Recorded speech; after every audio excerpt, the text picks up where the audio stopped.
Hoje nós vamos falar sobre o átomo, o modelo atômico e a evolução dos modelos atômicos.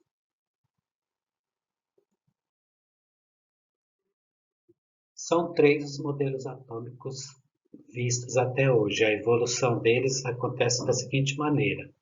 O primeiro modelo atômico é o modelo de Dalton, conhecido também como bola de bilhar. Possui os seguintes princípios. Todas as substâncias são formadas por pequenas partículas chamadas átomos. Toda matéria é formada assim. Os átomos de diferentes elementos têm diferentes propriedades, mas todos os átomos do mesmo elemento são exatamente iguais.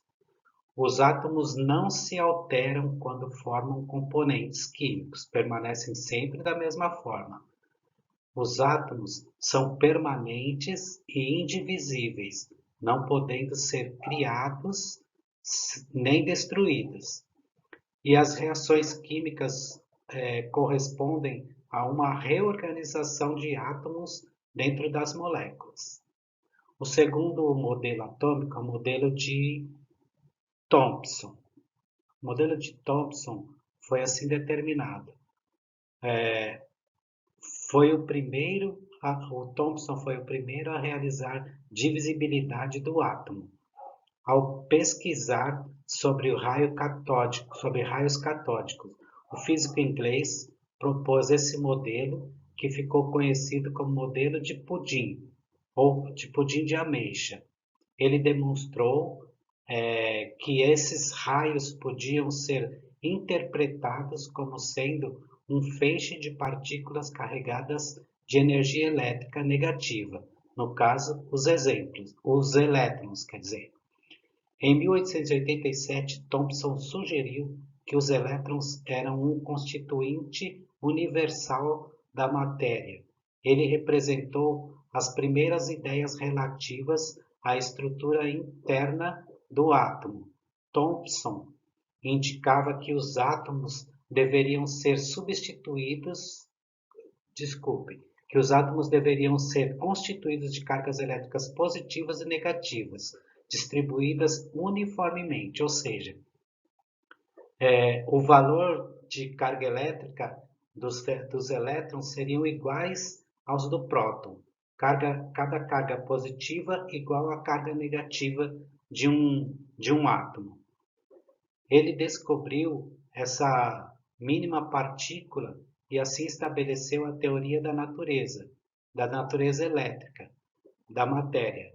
Concluiu que os elétrons dos átomos eram constituídos de todos os tipos de matéria, pois observou que a relação carga-massa do elétron era a mesma para qualquer gás empregado em sua experiência.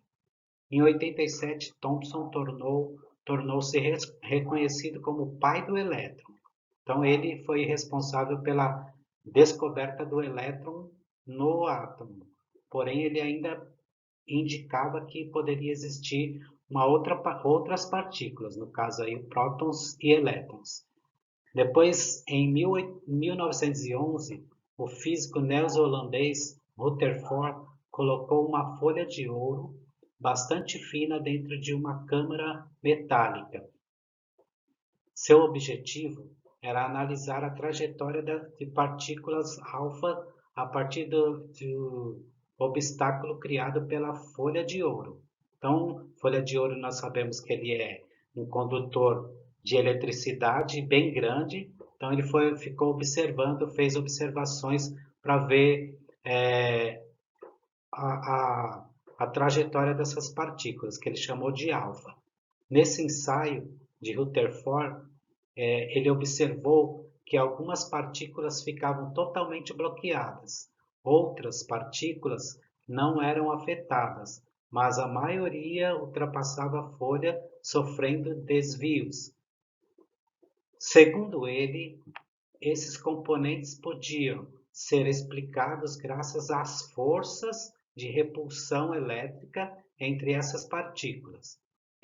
Pelas observações, afirmou que o átomo era nucleado e sua parte positiva se concentrava num volume extremamente pequeno, que seria o próprio núcleo. Então, lá no interior do núcleo tinha uma parte bem pequena, um volume bem pequeno, onde se concentrava o núcleo do átomo.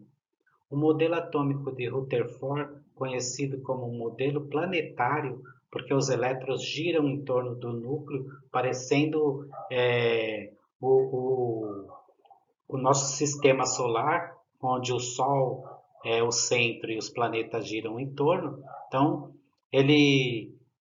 o modelo atômico de Rutherford foi conhecido assim como modelo planetário e corresponde a um sistema planetário mesmo, em miniatura, no qual os elétrons se movem em órbita circular, igualzinho ao sistema solar, né? Então, esses três modelos atômicos é que foram conceituados no momento para a gente poder trabalhar a matéria como um todo.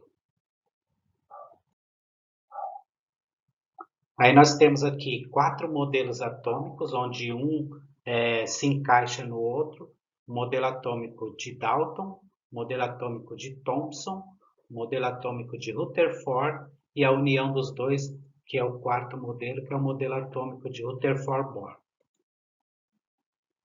A bola de bilhar, modelo atômico de Dalton. O pai dos elétrons, modelo atômico de Thomson, que é o pai dos elétrons, onde aparecia carga negativa, e um X, uma suposta carga positiva. O modelo atômico de Rutherford, planetário.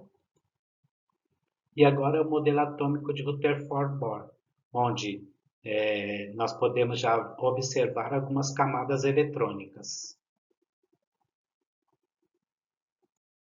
Então, o modelo atômico de Rutherford-Bohr é a união, nada mais é do que a união, a junção de descobertas feitas pelos dois cientistas pelo átomo, né, em consequência da descoberta do átomo. Então, o modelo apresentado por Rutherford e aperfeiçoado por Bohr, por esse motivo, o aspecto da estrutura atômica de Bohr também é chamado de modelo atômico de Bohr.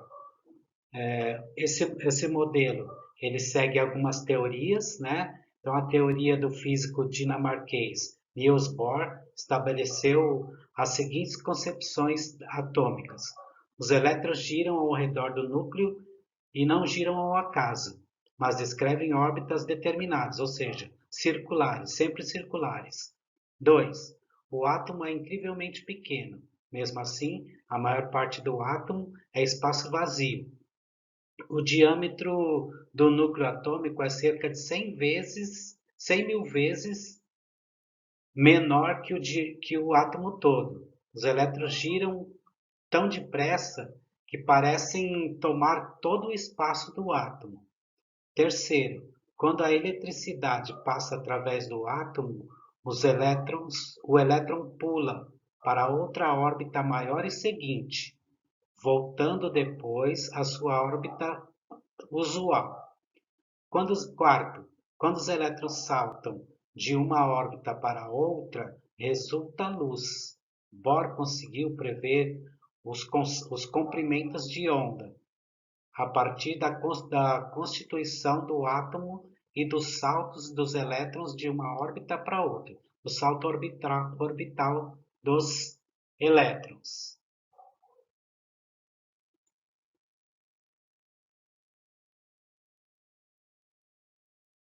Aí nós estamos vendo alguns modelos atômicos, né? Esse daí é o modelo do pai do elétron, aqui o modelo planetário, este também modelo planetário, e o primeiro modelo de Dalton, que é a bola de bilhar. Agora aqui nós vamos falar sobre elemento químico, né? Falamos de todo o átomo, da estrutura do átomo, da junção dos átomos para formar as moléculas. E agora nós vamos falar sobre o elemento químico.